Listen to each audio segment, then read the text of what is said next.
Hello दोस्तों, स्वागत है आपका हमारे यूट्यूब चैनल में।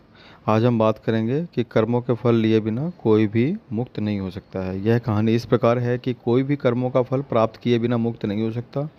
कर्म के आगे किसी का जोर तथा रिश्वत भी नहीं चलती।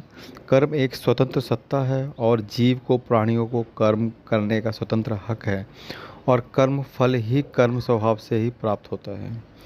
यह बात जैन सभा पुराना हाउसिंग बोर्ड प्रवचन सभागृह में धर्म प्रेमियों को संबोधित करते हुए जैन संत अनुपम महाराज जी ने कहा है। उन्होंने कहा कि कर्म का फल कोई परमात्मा नहीं देता। व्यक्ति जो करता है वही उसे मिलता है। अच्छे कर्म करता है तो अच्छे फल मिल जाता है और बुरे कर्म करता है तो बुरा फल मिल जाता है।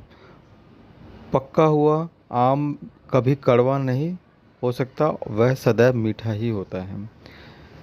इसी प्रकार से अच्छे कर्म का हम जो फल हमेशा सुखदायी होता है। इसीलिए हमें सर्वदा अच्छे कर्म, श्रेष्ठ कर्म, उत्तम कर्म, जिससे आत्मा को सुख शांति हो, आत्मा की मुक्ति हो और सर्वजन के लिए हितकारी हो, ऐसा श्रेष्ठ कर्म सदैव करना चाहिए।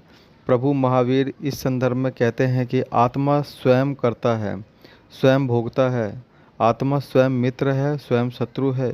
इसी बात को कर्मयोगी श्री कृष्ण कहते हैं कि कर्म करते जाओ, फल की इच्छा मत करो। अच्छे कर्मों का फल तुम्हें स्वयं ही मिलेगा या बुरे कर्मों का फल तुम्हें स्वयं ही मिलेगा। इसी बात को भगवान बुद्ध कहते हैं कि अच्छे कर्मों का परिणाम अच्छा ही होता है और बुरे कर्मों का परिणाम बुरा ही होता है। संत ने कहा कि व्यावहारिक दृष्टि से कोई भी मनुष्य मदिरा पीने का कर्म करता है तो मदिरा पीने का परिणाम उस मनुष्य को ही मिलता है। इसके विपरीत कोई व्यक्ति शहद पाने का कर्म करता है तो उसकी जीभ मीठी हो जाती है। ठीक इसी प्रकार से कर्म का अपना स्वभाव है, वह अपने कार्य के अनुसार ही काम करता है।